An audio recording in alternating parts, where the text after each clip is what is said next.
smaller than Andhra Pradesh. There are 256 different ethnic groups, each of which has their own distinct language. Now, if you're not well educated, you've not been to a great school, your ability to impact the world, your ability to advance a society is fundamentally limited.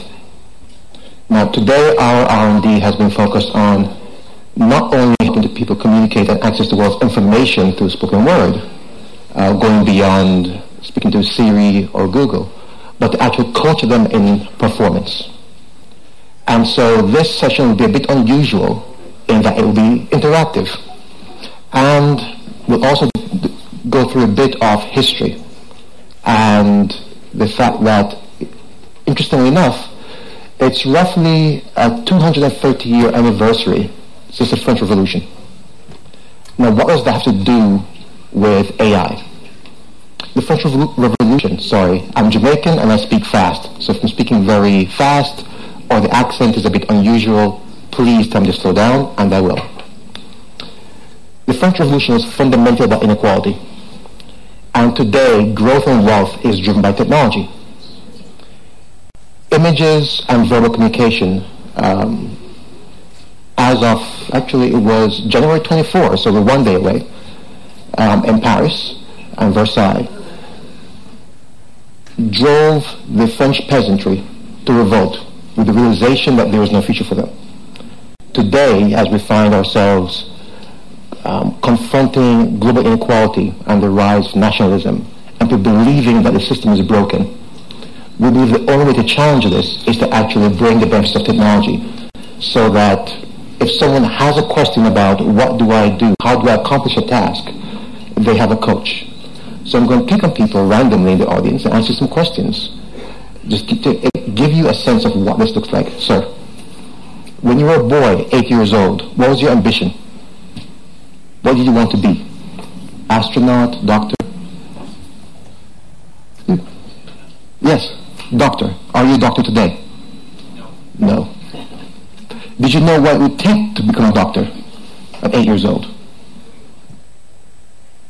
Did your parents know? My parents didn't either. I want to be a pilot. Imagine if at 8 years old you could have actually picked up a device in whatever language was your native language and asked a question, and sort of said, well, you're 8 years old in Germany, wherever. To be a doctor, you will need to do the following things. Tomorrow, when you go to school, you probably really study hard in your science classes. Or if you're a young woman and you want to start a business, here are things you need to understand on a fully contextualized macro-targeting approach. What this means is that the people because suddenly the questions that someone would ask, how do I grow my business? How do I grow my sales? How do I hire someone? That's available to us as well-educated professionals globally. But if you speak, where I come from, Bamileke, or you're speaking and the many tribal languages in Africa, that information is not available to you to understand what to do, how to do it, and also manage and track your performance. So in the case of applying to other industries, which we've started to do as well as on a test basis, it becomes being that AI coach that can reach you via your phone, that can use imagery, photos you take, etc. to say, have you done the thing we said you should do? Are you on track to reach a preset goal? And can we create a world in which there are no more peasants, where there's equality of opportunity? That's fundamentally what we're about. I hope you find this useful. I will not take my 5 minutes, but I look forward to speaking to you all and answering questions. And I apologize, we still have some legal constraints about what we can share, but hopefully you found it interesting. Thank you.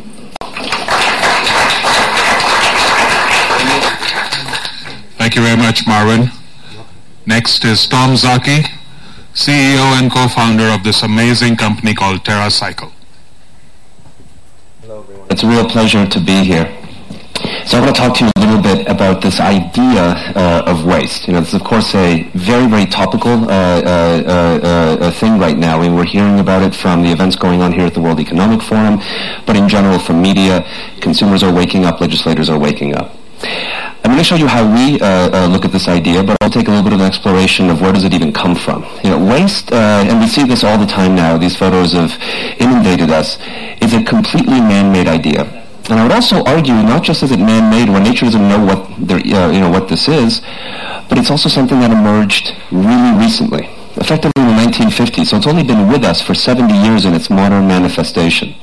So what are the factors that brought waste into existence are two key things. And things that I think even when the consumer's eyes are open, we prefer these things than avoiding the negatives, which brings phenomenal convenience and huge affordability, raising people out of poverty, helping bring health to people that couldn't access it before.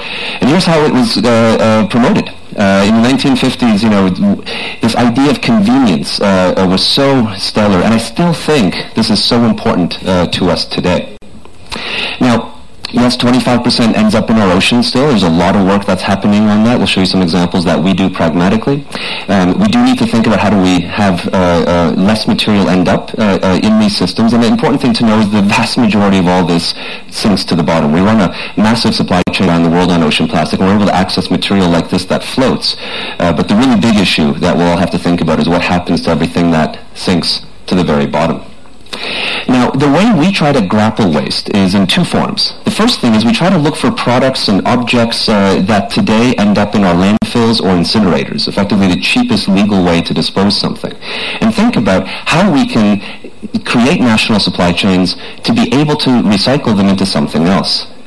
Now, the important aspect to understand here is what makes something recyclable versus not recyclable, because we tend to talk usually about the technical ability to recycle something, which means that some technology innovation is what's going to get us out of the waste problem. And I would argue that it's not a technical question. Almost everything in the world can be technically recycled right now, today. It's entirely to do with economics. What waste management companies are in the business of, and here in Europe, for example, our organization, TerraCycle, is partly owned by Suez, a large waste management company, is... విద్యుత్ రంగమే కీలకం. ఒక్క నెలలోనే 23 million యూనిట్ల విద్యుత్ కొరతను అధిగమించింది ఆంధ్రప్రదేశ్. విద్యుత్ కోతలు, power హాలిడేలు, crop హాలిడేలు లేనేలేవు. వ్యవసాయానికి 7 గంటలు, ఇళ్లకు పరిశ్రమలకు 24 గంటల విద్యుత్ సరఫరా. సౌర విద్యుత్ యూనిట్ ₹6.49 నుంచి ₹2.70 తగ్గింపు. ప్రపంచంలోనే అతి పెద్ద సోలార్ పార్క్ల ఏర్పాటు. ఎస్సీ ఎస్టీలకు 100 యూనిట్ల వరకు ఉచిత విద్యుత్. 4 ఏళ్లలో విద్యుత్ ఛార్జీలు పెంచలేదు, భవిష్యత్తులో పెంచేది లేదన్న ఏకైక రాష్ట్రం. 12 లక్షల చదరపు అడుగుల్లో హైకోర్టు నిర్మాణం, 5 టవర్లుగా సెక్రటేరియట్ నిర్మాణం, 12 లక్షల చదరపు అడుగుల్లో కొత్త అసెంబ్లీ నిర్మాణం, బ్లూ అండ్ గ్రీన్ క్యాపిటల్ గా అమరావతి. విభజన సమస్యలతో పోరాడుతూ కూడా మౌలిక సదుపాయాల కల్పనకు రాజీ లేని కృషి. నవ్యాంధ్ర యువతకు అభయహస్తం ముఖ్యమంత్రి యువనేస్తం. అర్హత గల నిరుద్యోగ యువతకు నెలకు ₹1000 నిరుద్యోగ భృతి, నైపుణ్యాభివృద్ధి శిక్షణ, అప్రెంటిస్ గా అవకాశాలు, కొత్త ఉద్యోగాల కల్పన. ఈ రోజే యువనేస్తం వెబ్సైట్ లో రిజిస్ట్రేషన్ చేసుకోండి. ముఖ్యమంత్రి యువనేస్తం పథకం మన దేశ చరిత్రలోనే ప్రప్రథమ. నాణ్యమైన జీవితం Sun International